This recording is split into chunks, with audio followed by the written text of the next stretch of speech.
Hey everyone, thanks for joining me tonight. Flying solo tonight. Let's see. Let me see if I can get rid of that name there. I don't want to fiddle with StreamYard too much. In any case, flying solo tonight. I want to talk to you guys about transferable skills and translatable work experience. So, hello, Dolores. Thank you so much for joining. I appreciate that you're joining me tonight. I hope that everyone finds this very useful. And I do have a bit of a presentation queued up for you guys, just so we can follow along in terms of covering this kind of meaty topic about translatable work experience and transferable skills. Yeah, I really want to get rid of my name there though. Just one second. I'm going to just take this off. Okay. All right. So let me share my screen. And for those of you who are joining for the first time, my name is Kamara Toffolo. I am a resume writer and LinkedIn consultant and job search strategist who helps established professionals dare to do work differently and land great fitting gigs. So let's take a look here. All right, so here is the presentation that we're going to go over tonight. So yeah, I want to talk to you about translatable skills, transferable work experience, or vice versa. But before we get into the translation part in terms of translating our skills, translating our work experience, it's really, really important that we have achieved career clarity. So we've identified what our target job is. It doesn't have to be our dream job, our target job, especially in the current conditions. We can just, maybe aim for a job that will bridge us to the next thing. You don't need to have this pressure when you are working towards career clarity that it has to be your dream job right now, today. You got to get it. No, you do what you got to do to make ends meet. And if it's a bridge job, so be it. You will in time be able to keep working towards that dream job.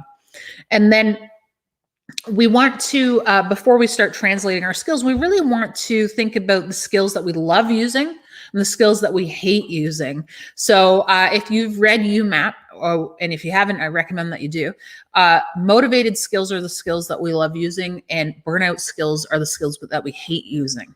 So that is a really important, or skills that burn you out and that motivate you, the really important thing to get a good handle on as well, because through knowing that, through having that self-awareness, you'll be able to really pinpoint a job that aligns with you, as fully and completely as possible.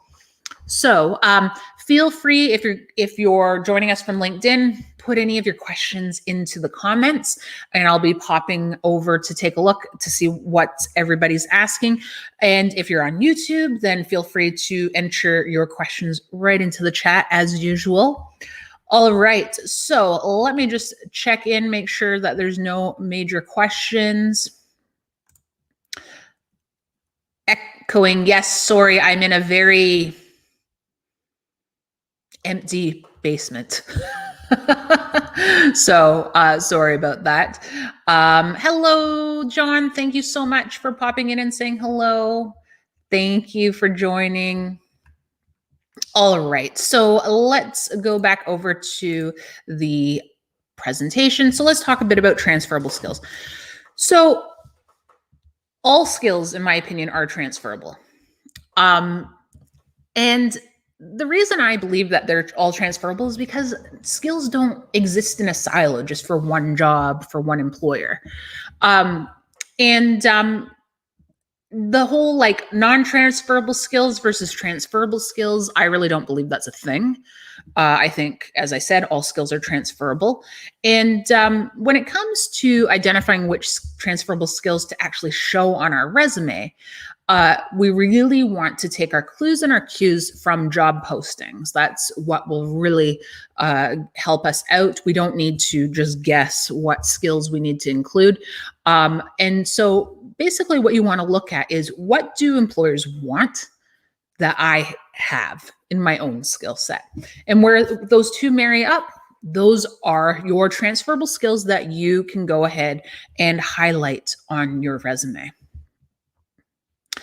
LinkedIn just came out with an interesting tool called LinkedIn Career Explorer. And it's a really fun kind of very techie type of tool where you can enter your current or most recent occupation, and then it will identify core skills as well as skills that require development. This is good, but as Dr. John Tamman, who's attending tonight, and I were talking about on Twitter, is it doesn't really have the insights to identify really deeply what skills motivate you and what skills make you feel burnt out. And so while this is a good tool to do some exploring, it's right in the name, it's not going to replace a career coach. So I still do really recommend a career coach or picking up a copy of UMAP and reading that and going through the development and work in that book. But anyway, have a look at Career Explorer. You can just Google LinkedIn Career Explorer and it will pop up. All right, just going to hop over to see if there's any questions. Okay, so the echoing seems to be a problem. Can you tell me can you tell me more about the echoing? Is it just a little like subtle echoing, or is it just like very intense? If it's intense, then I'm just going to switch over my my media. Gideon, thank you for your notes. This is recorded, and you can either grab it from my LinkedIn profile or you can play it directly from my YouTube channel. So, so feel free to grab it later. All right. Anyway, for those who are saying this is echoing, please let me know. Not an issue for you, Trudy. Okay, thank you. Subtle Dolores. Okay, thank you. Yeah, I'll bring this closer to me. I always have the fear that I'm just going to be too loud. So I'll just bring the microphone closer. In any case, let's go back to what we were talking about. Okay, so let's talk about translatable work experience. So I think that all work experience can be translated as well. So not only are all skills transferable, but all work experience is translatable, in my opinion. And in translating our work experience, it's important that we make our work experience make sense to our target employer. And one framework that I like to use to give us some guidance for actually translating work experience is the 5 R's. And if you watched the YouTube video I posted earlier this week about what to do before you write your resume, this will be familiar to you. So the 5 R's is really to reframe work experience in a way that makes sense to our target employer. So we're going to be relating it to them. We're going to be sharing accomplishments and achievements that resonate with them and that relate to the target employer and the target job that we're going after, as well as we're going to make sure that what we share reinforces these skills that we have identified as transferable. Another thing that we can do with work experience and in terms of translatable work experience is we can bring forward supposedly old is, age is in the eye of, age ain't nothing but a number. What's the saying? In any case, so you bring forward old relevant experience if you have it. So if it happened way many years ago, bringing it forward on your resume through the use of something like an early career highlights section or just an overall career highlights section that you might put on your first page of your resume. That's a way to bring forward old work experience. You don't need to be afraid about sharing your why. So if you're making a career shift, you don't need to be afraid about sharing your your reason for wanting to make that shift. Of course, we don't want to say things like, I want to make more money or I want to boss people around. That's not really going to help us. But in terms of what deeply and truly motivates you to make that career shift, that's something that you can certainly share in your resume and your cover letter. Okay, gonna check the comments to see about the echoing. No echo issue. Okay. The echoing isn't too bad on your end. Okay, thanks. Okay, just let me know if it gets worse. I don't know if this is helping or not. Anyway, okay, so let's go back to this and take another look. Okay, so let's take a look at a couple case studies. Actually, these are examples of my own clients who I've worked with. So when one of my examples is a client I worked with recently who was moving from being a financial analyst to a vendor management specialist. So when we're thinking about that career shift, what do you think? And tell me in the chat, tell me in the comments, what do you think would be, thank you so much, all good there. What do you think would be the transferable skills that someone who's a financial analyst might be able to offer as a vendor management specialist? Tell me your thoughts in the chat of the skills that they might be able to bring to the table. I'd be really curious to hear what you think. There's a few that come to my mind immediately, but be curious to know your thoughts. So you can just type them in the chat or in the comments, but I'll move on to the next slide to tell you what we actually did. Oops. There we go. Okay. So what we did with this client is we really reframed the work in numbers that they did with numbers, like with accounting, to really capture and identify more so their work in implementing savings, like cost savings.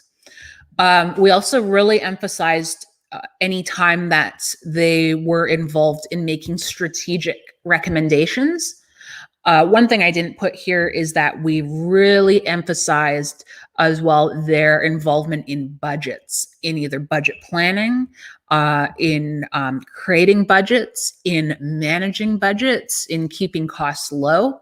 So that all really helped emphasize or helped to position them for work in vendor management.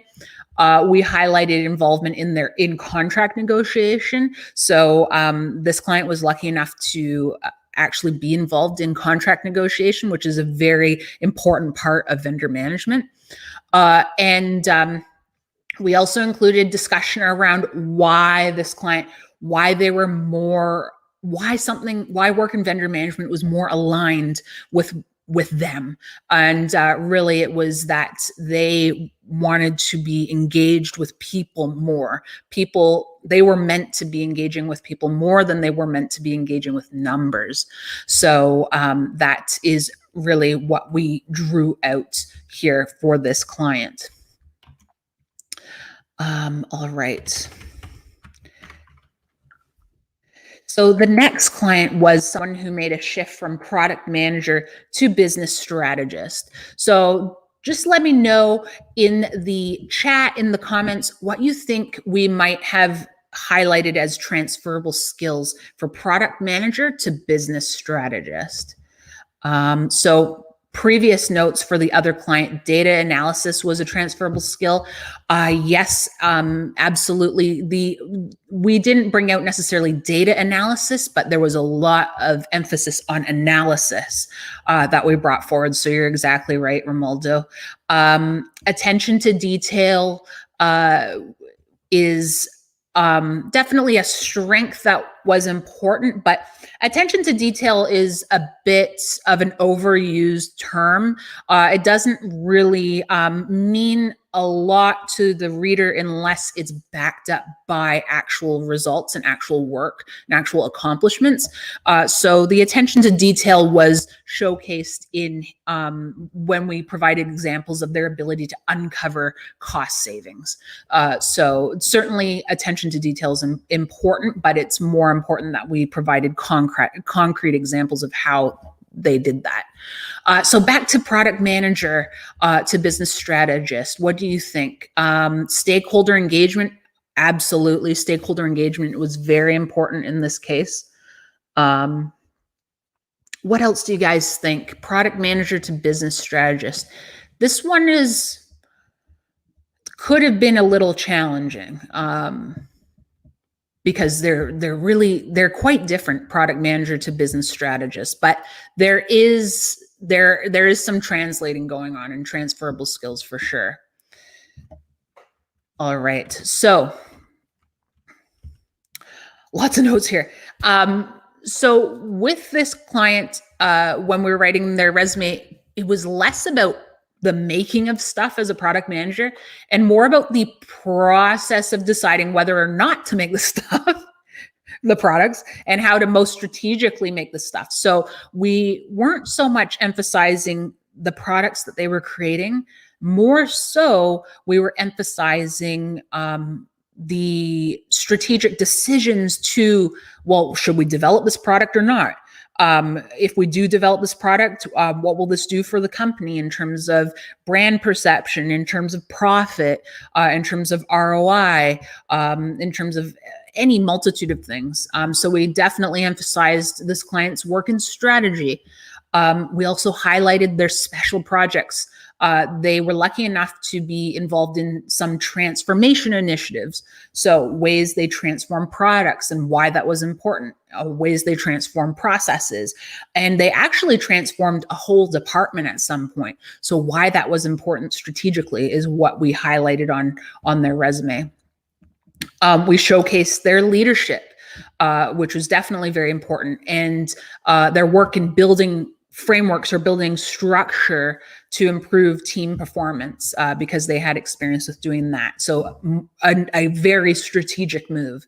And we emphasized experience in building models that also informed strategic decision making. So this client did work in building business models that helped executives make strategic decisions. So while this client's job said product manager, they were actually quite involved in many strategic initiatives, which made it easier for me, made my job easier to position them and kind of rebrand them for the role of business strategist.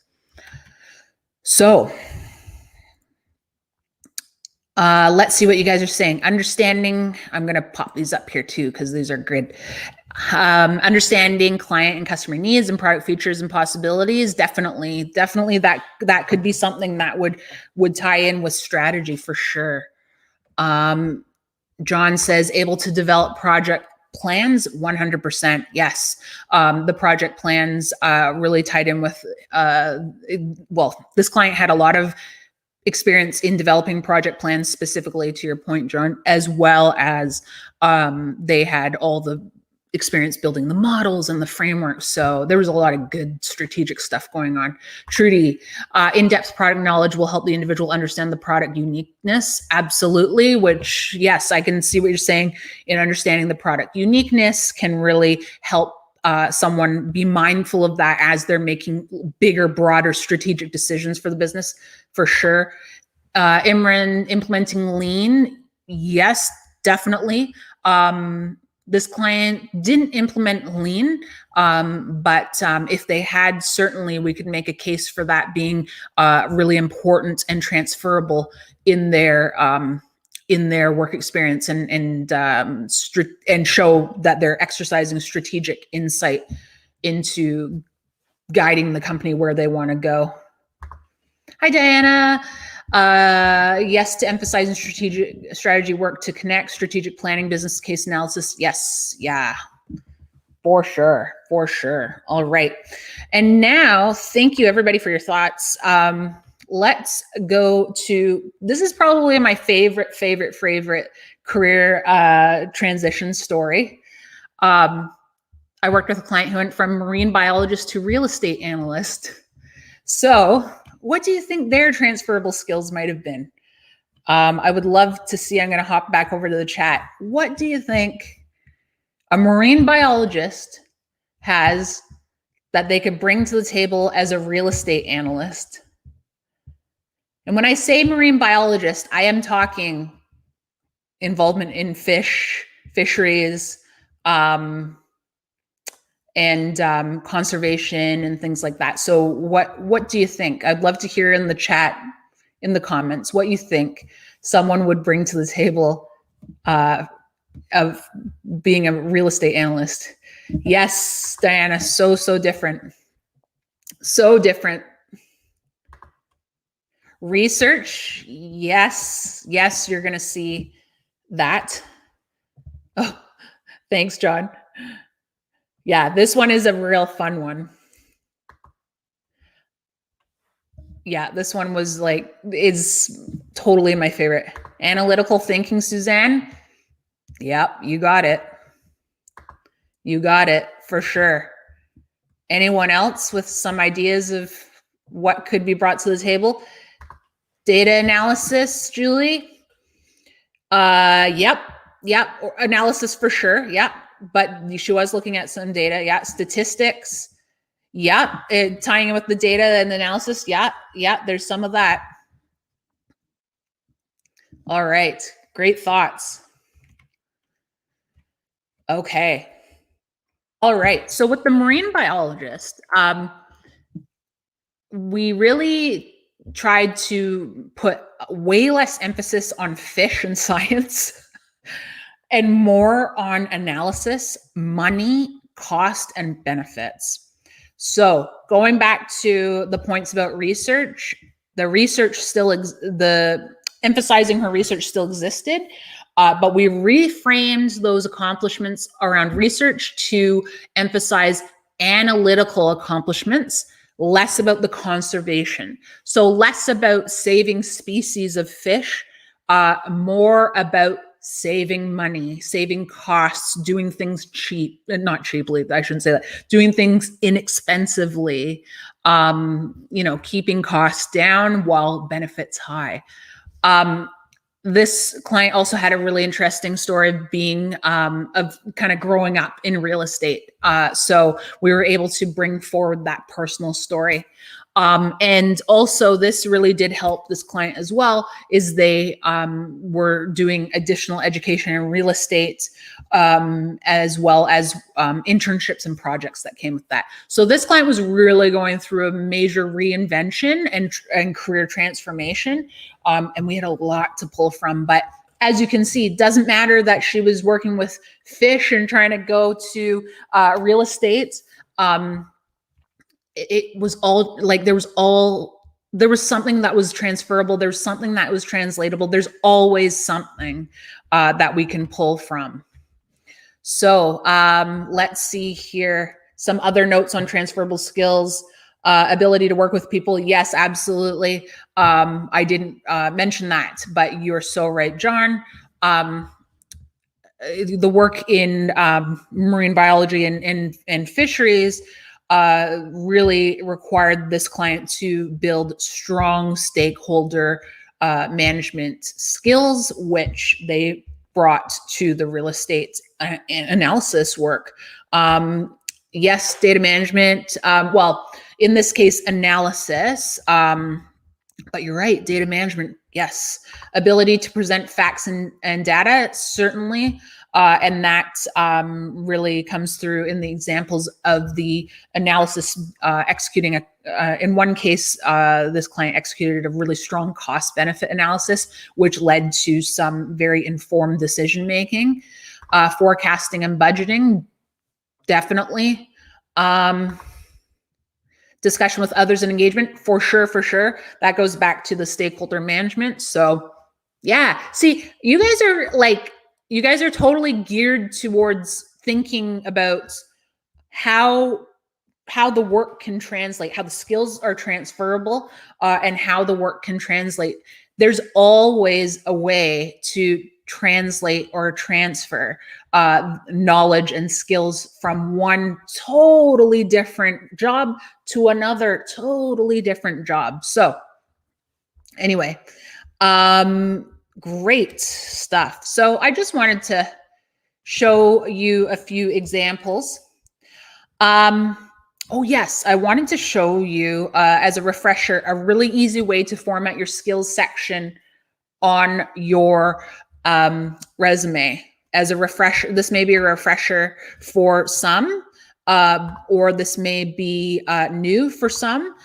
So let me just pull up a resume here. I should have had it ready to go, but anyway, as I'm pulling that up, feel free to include any questions that you might have about job search, resume, transferable skills, translatable work experience, anything that's on your mind. Feel free to include it in the comments on LinkedIn or the chat on YouTube. I'm here to answer your questions, and I'm very, very happy to. All right.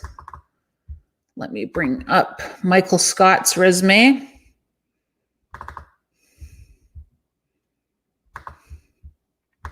He's kind of my go-to.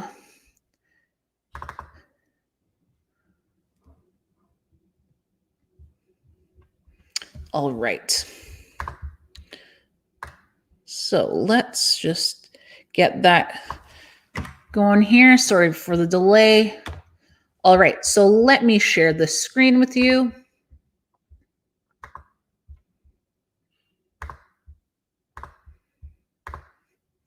Okay, so here we've got Michael Scott's resume, and we want to build his skills section so he can insert all of his wonderful transferable skills.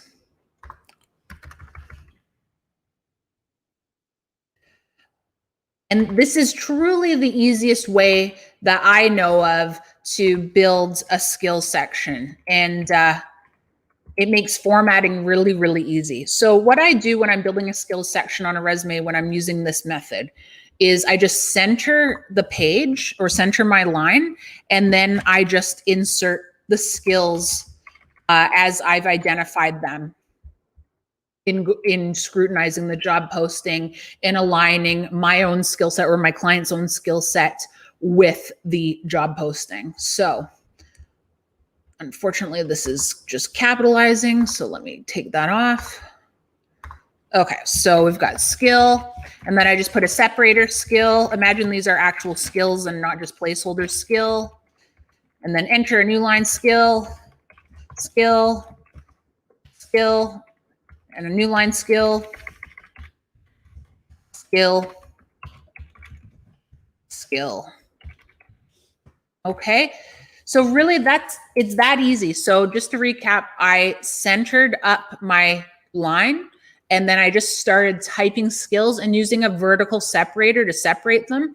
And so when you have your skill line centered up, you don't need to worry about about columns and width of the columns or number of skills in the columns and keeping things even. This way, everything lines up really nicely.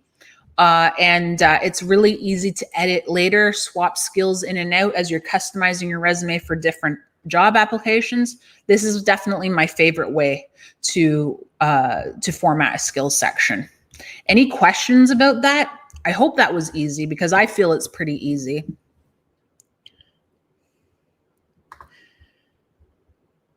All right. So yeah, that's really what I wanted to talk to you about in terms of transferable skills and translatable work experience. I think that often we really overcomplicate how things transfer or translate. And I mean, for good reason. Job searching is not easy. So it is, we do second guess things that we do on our resume a lot. We might find ourselves totally reinventing our resume for every application. That's not necessary. That's why it goes back to the importance of having a very, very clear idea of what job you're going after in order to make sure that you can write your resume in a targeted way, and that as you go through applying for jobs, that you're making small adjustments here and there to customize your resume to the job to which you're applying. Can you list too many skills is a question that came in. Yeah, I think that you can.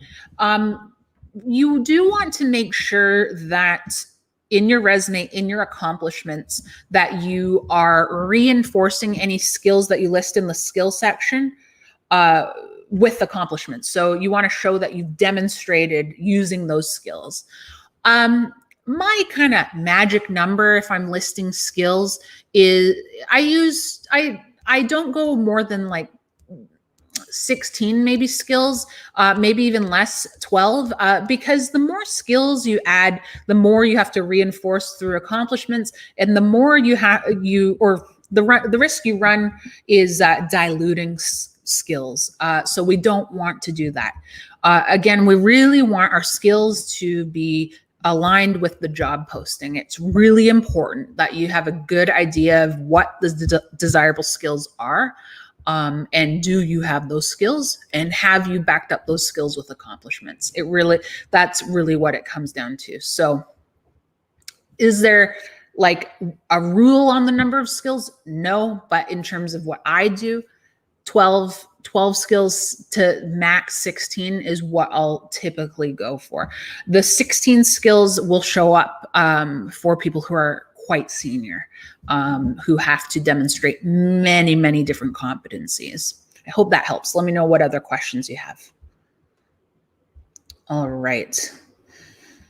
So I will stop the screen, or I'll leave that there just in case you want to have a look.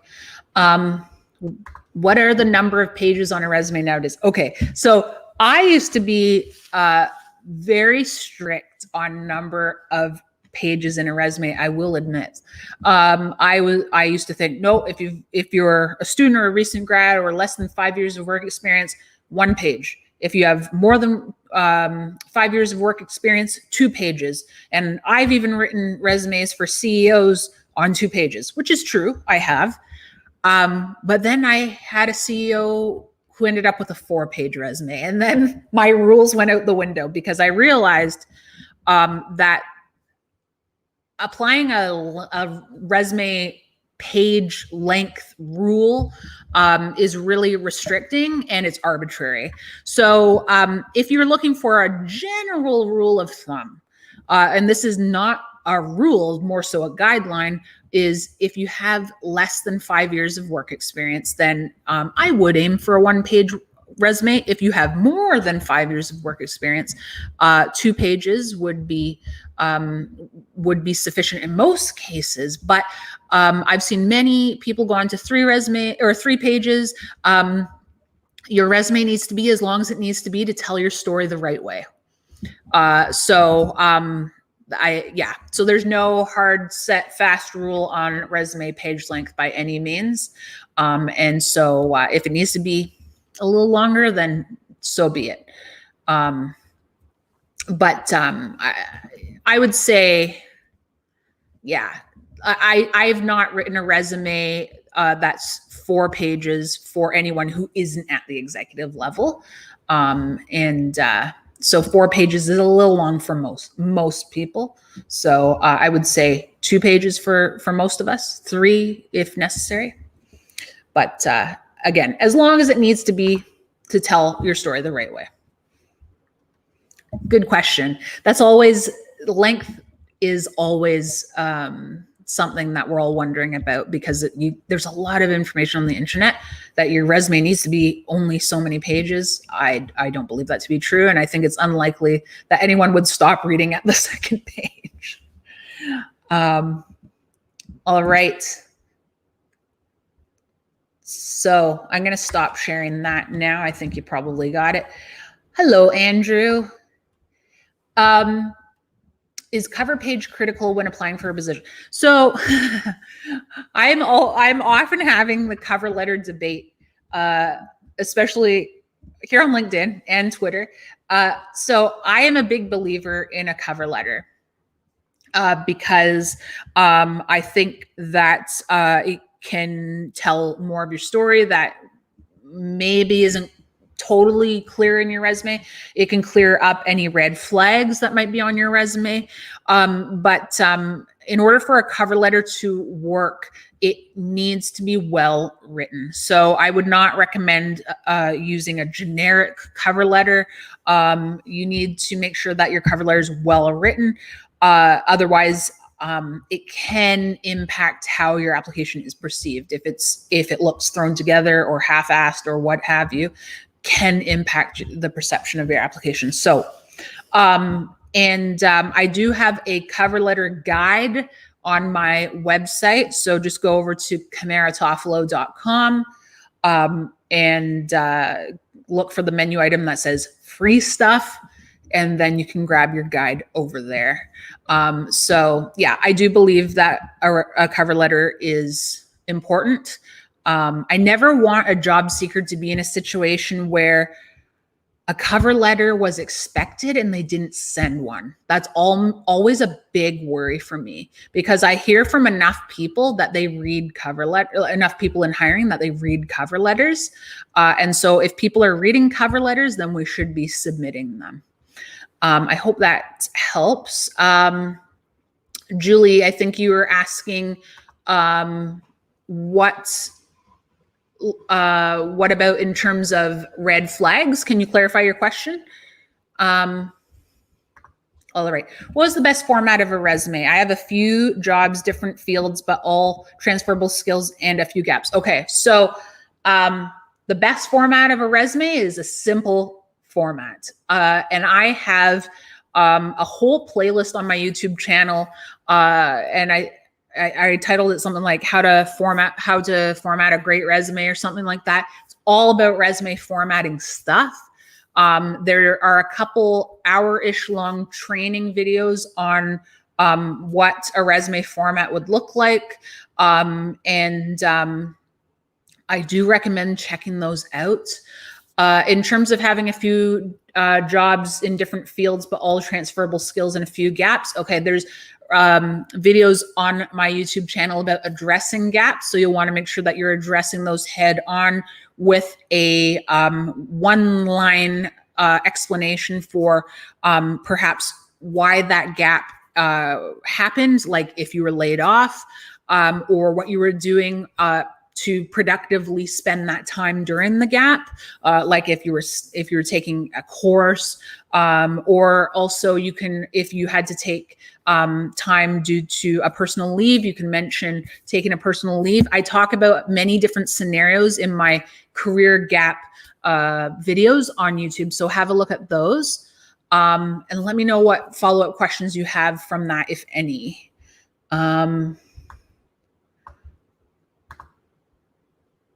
Okay, your screen froze, so you're missing comments. Okay, you can certainly watch this again, watch the replay on my YouTube channel or on LinkedIn.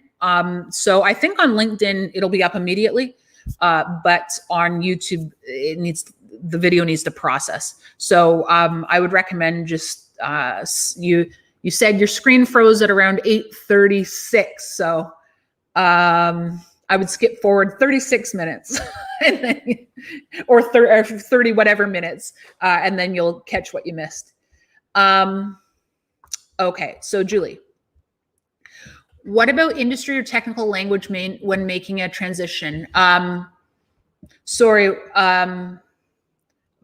what was the question? What about, like, what should you note? Or get back to me on your specific question.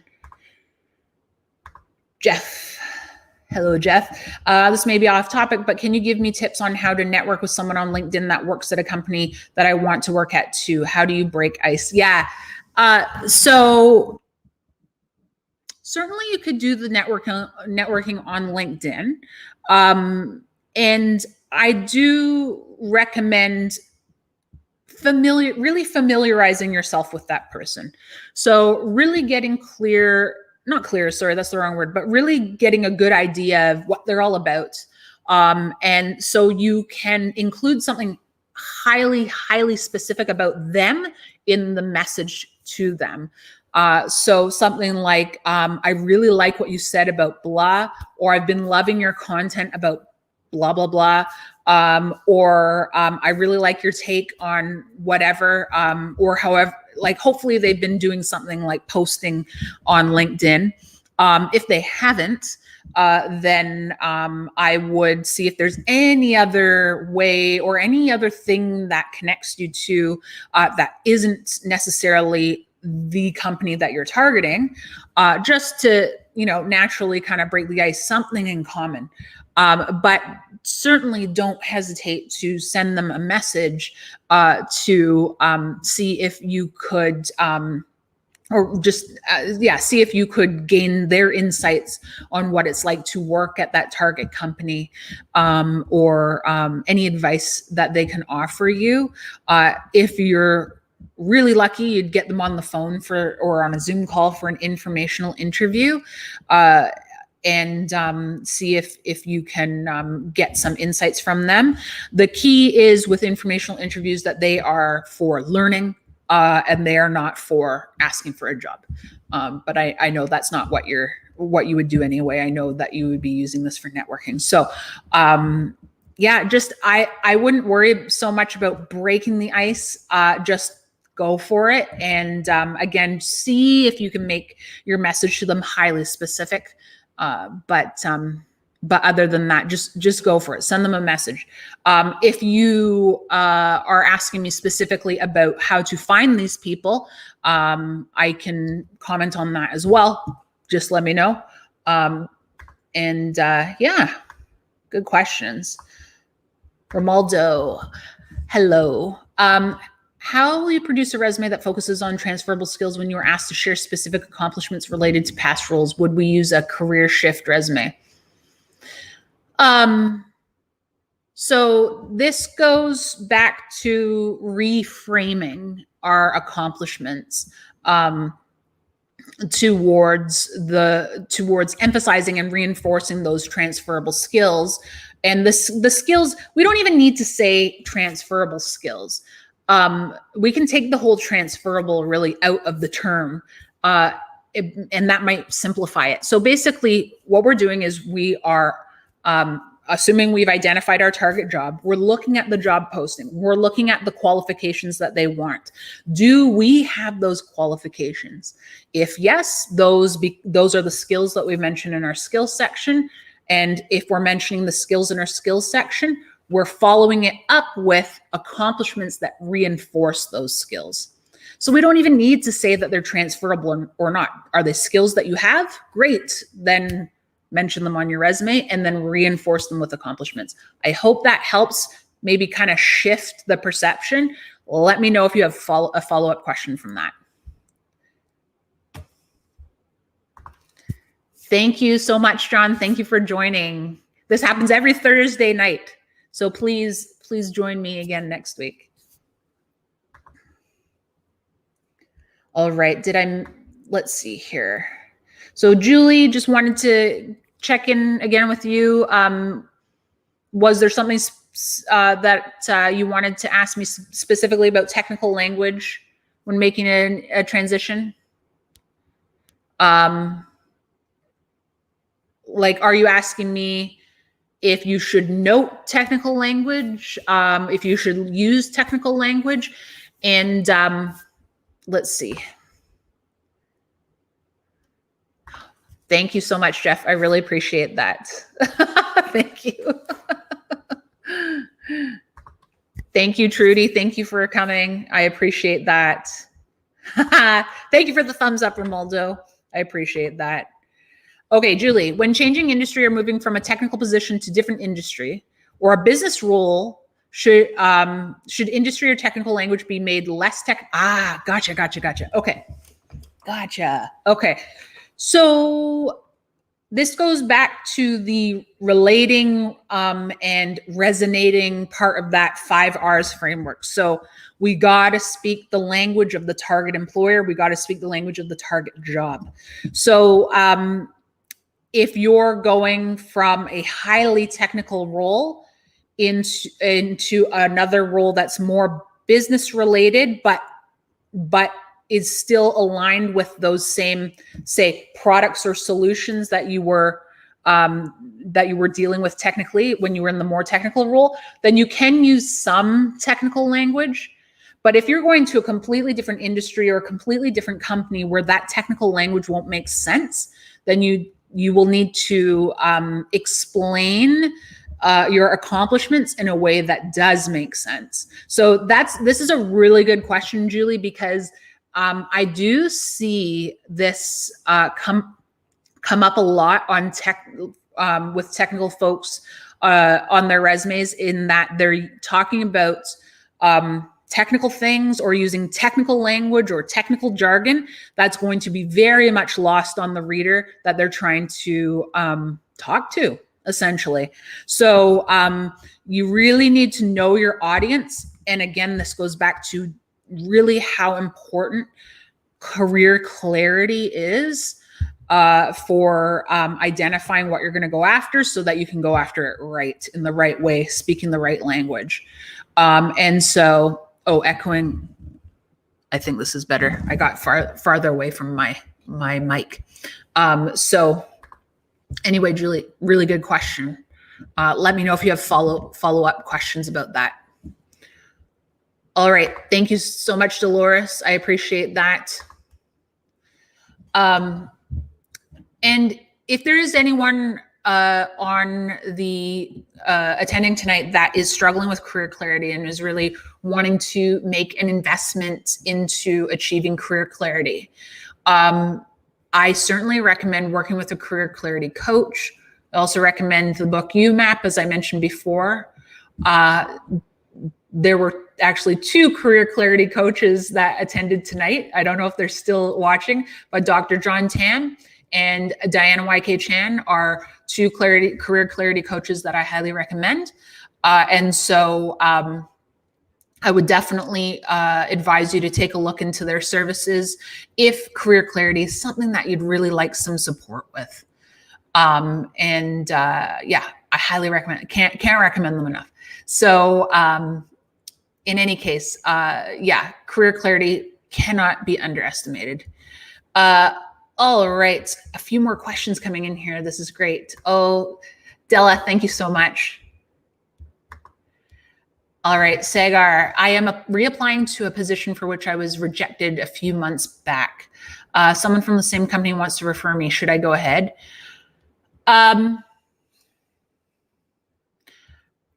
I think that you can, but what I want you to check into is what I want you to watch, actually, is a video by Amy Miller on her YouTube channel. So Amy Miller, Recruiting in Yoga Pants. She, and actually I had the pleasure of interviewing Amy on this live show as well. Yeah, Amy Miller is a technical recruiter, and she speaks about the cooling off period, which is something that may impact your reapplication. So I'd really recommend that you familiarize yourself with that, just so you're not going in without an understanding of the potential for a cooling off period. So have a look at that video, all of Amy's videos really, but the cooling off period on Amy Miller's YouTube channel on recruiting, and her tagline is Recruiting in Yoga Pants. Okay, so check that out. But if I were to say one way or the other, should you apply or not, I would say apply. That's what I would do, because the cooling off period may not have any impact at all. And if someone wants to go ahead and refer you to the role and vouch for you, then that is very helpful. So go for it. Andrew, are transferable skills and soft skills the same? Good question, because I saw something recently where there was a distinguishment between transferable skills and soft skills. So like I mentioned at the beginning of this session, I believe all skills are transferable. Soft skills are particularly transferable. I mean, I would say that relationship management is a soft skill that is highly valued across all industries, all companies. So that's an example of a soft skill that I would say is highly transferable, but I wouldn't distinguish between transferable and soft. I wouldn't distinguish between technical and transferable. I believe that all skills are transferable because one single skill doesn't only apply to one single company, one single industry. So it really goes back to what skills does my target employer want in this target role, and do I have these in my skill set? And if you do, that's your transferable skill or skills. Hope that helps. Sagar, yes. Amy Miller, exactly, spelled like that. Yep. And yeah, I really recommend her channel and that video. Thank you. Thank you, LinkedIn user. So for some reason, not all your names come through on StreamYard. I'm not sure why, but it is my pleasure. Thank you, Andrew. I appreciate that. Thanks for attending. Well, this was great. You guys asked some great questions. Are there any other questions you're wondering about in terms of your job search, resumes, cover letters, LinkedIn, job search strategy? Happy to answer them. And great, Sagar, that's great. And I'm sorry if I'm mispronouncing your name as well. And so this is only my second time on LinkedIn Live, but this is a regular Thursday night occurrence. I go live for office hours on LinkedIn and YouTube at 8 p.m. Thursday, 8 p.m. Eastern, Thursday nights.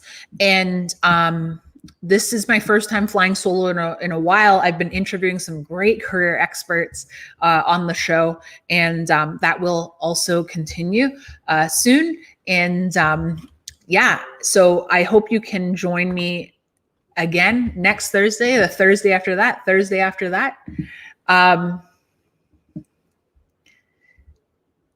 Let's see here. My pleasure. Thank you so much. I really appreciate that.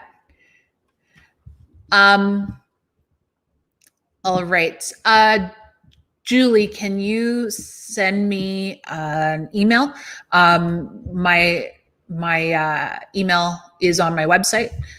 You can just fill out the contact form, and I'll point you in the right direction.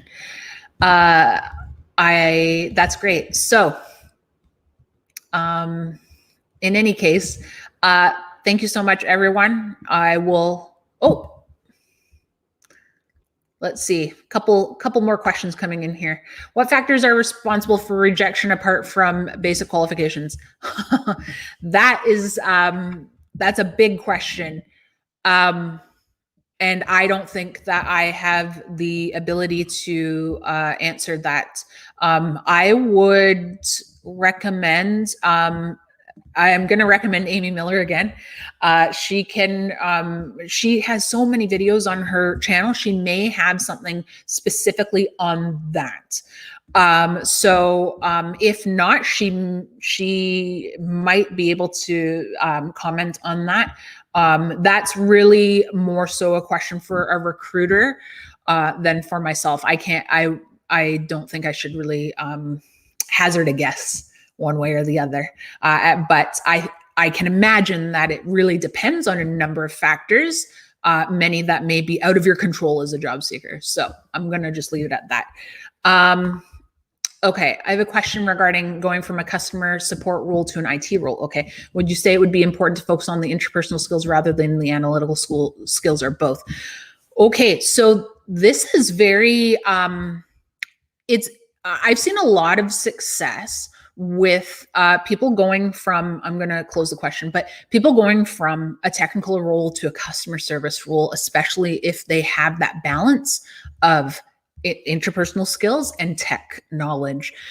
Because when you have that tech background, you know the ins and outs of how, say, a product that you might be supporting works. And so when you have that technical knowledge, it's very, very desirable from someone in a customer support role. So I would certainly talk about both your interpersonal and your analytical skills. But what would be really valuable, I think, is to really make it clear, like, hey, I get this product inside and out. I get it like the back of my hand. So when a client calls in about whatever issue, I can troubleshoot it really quickly.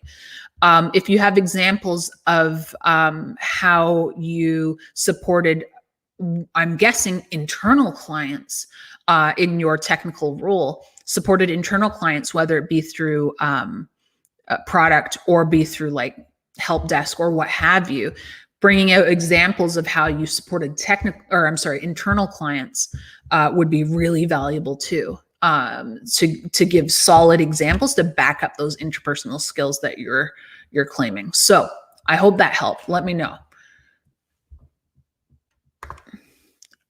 All right. If I'm switching industry and applying for entry-level sales role in the new industry, do I need to highlight my previous experience that is not required in the new position? Okay. Yes. So one of the big pitfalls I see when people are transitioning industries and taking something that's entry level, let's say, so that they can start, from the ground up, is cutting what they think is irrelevant experience. And so when you cut experience, sometimes you might create a career gap for yourself, which is really a situation that we want to avoid. And so what's really important with that earlier experience is the reframing. So what did you do in your earlier work that relates to sales, perhaps?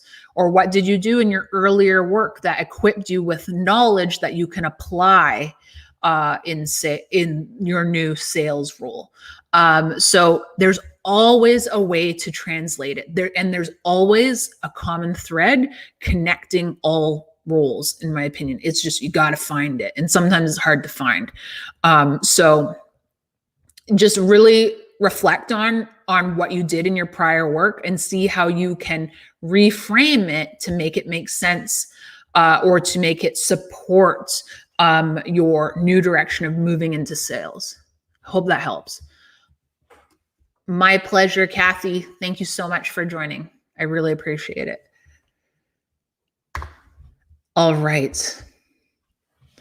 So let me know if you have any other questions. We got a couple minutes left.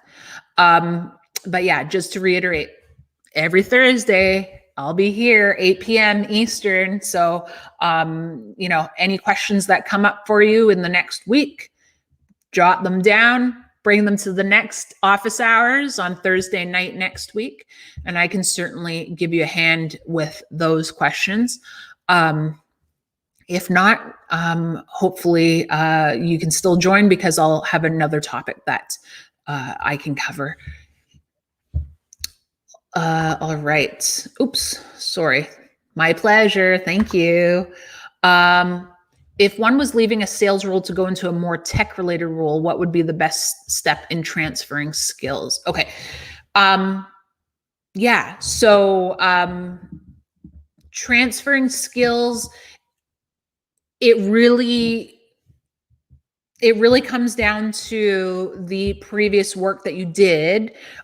So kind of like matching up, like, the previous work I did and examples of how I exercised skills that are desired in the role that I'm targeting.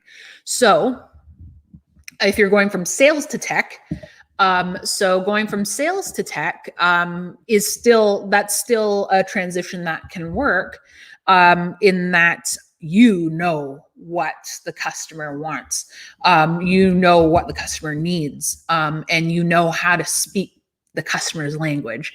And so I'm not sure what the tech role is that you're thinking of transitioning to, but let's say it's product. That's in my opinion, those are kind of slam dunk transitions, because when you're in sales, you're on the front line and you're immersed in customer requirements, immersed in customer needs. And also as a salesperson, you have a good idea of your product. And so you know how to package a good product. And so it's really, like I said, in terms of the transference of skill, it's what have I done and how does that back up the skills that are needed from me in this next adventure? So really take the time to reflect and then to reframe your accomplishments to make it make sense to your new direction. Okay. I hope that helps. If not, next Thursday, I'll see you. All right. Thank you. My pleasure. And thanks, Sagar. I really appreciate that, guys. All right. Wonderful. Well, thank you so much, everybody. I really appreciate your time. That hour flew by. Great questions. Keep them coming. Next Thursday, we'll see you here at LinkedIn or YouTube. All right.